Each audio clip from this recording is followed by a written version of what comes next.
Ayan, nandito tayo sa may poblasyon. Yan yung entrance ng poblasyon. Yung pakurba na yan, may tulay dyan. Pagpasok mo dyan, yan ang town proper ng Manukan. Ngayon tong highway na to, yan, 2 lanes to.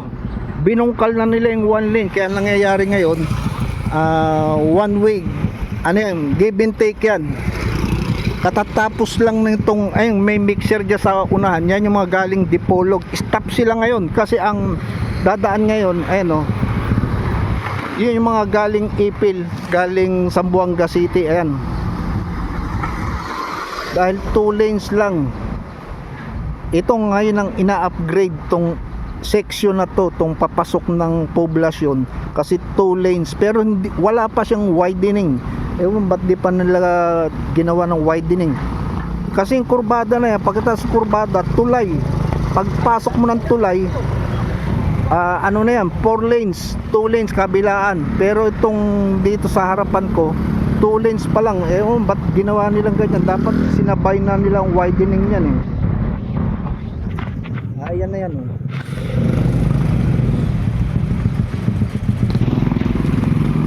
Yeah, sumalubong na yung mga motor. Total motor din naman sila. Hindi sila makaka-istorbo masyado sa mga 4 wheels na sasakyan.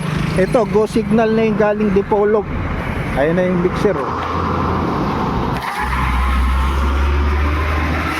Ayan yung red bus, si rural bus, papuntang Sindangan. Sila naman ang go signal ngayon.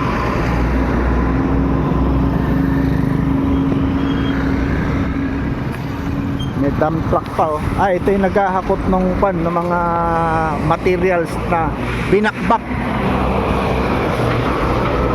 Ayan oh.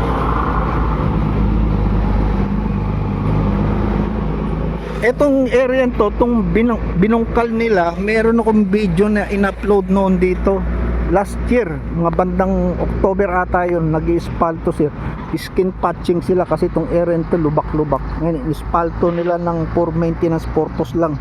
Pero bali wala na yung yung maintenance na ginawa nila dyan dahil binakbak na ngayon no? 2025 na, upgrade na. Yun nga lang, hindi na sila nag-widening. Bagay, yung karugtong yan, ayun yung konkreto, hindi pa naka-widen yan eh. Matatagalan pa siguro to bago mag-widen. Ang gumagawa dito si Glow Construction. Ito lang ang yarda niya oh. Ayan oh, Glow Construction and Supply. Yan ang contractor dito. Talaga Manukan na may-ari niyan, si Glenn Umanya. Ayan siya oh. Ayan ang update natin dito. Signal na yung galing Zamboanga City, Ipil, Sindangan. Ayan na. Sila naman ang ngayon ang dadaan. Kasi katatapos lang nung galing Dipolog. Ayun, dami talaga motor. 70% kasi ng transport ginagamit dito motor tsaka tricycle. Dahil yung tricycle mura lang, tsaka ang motor kadalasan service ng mga tao mura lang eh. Kung pwede pa nilang kunin ng installment, kayang-kaya nila yan. Eto, tignan natin kung mag-go signal yung galing Dipolog. Wala pa. Red light, hindi go. Wala pa. Ayun yung pison. Magpipison na siguro to. Ayan, go signal yung galing Dipolog. Kaya ngayon mat-traffic tong area na to, tong papasok ng poblasyon. Kurbada pa naman yan oh. Kaya hindi mo malalaman kung may padating o wala. Kaya kailangan sundin mo yung traffic light. Doon kasi sa umpisa niyan, may traffic light yan. Kaya kung susundin lang nila yung traffic light, hindi magkakaproblema dito. Kasi pag hindi nila sinunod dyan, magkakasalubong sila dyan. Kaya laking problema yan. Patigasan niya kung sino nga atras. Ito na yung pison.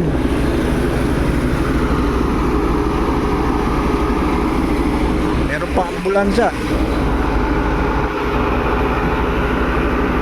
Lakas ng vibrate ng pison. Hanggang dito kinatatayong ko, ramdam ko yung vibration oh.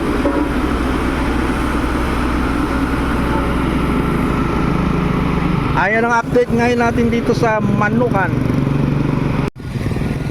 Lumipat ako ng pwesto. Nandito ako ngayon sa may dulo ng binubungkal nila. Ayan yung backhoe. Ito yung tulay. Ayan.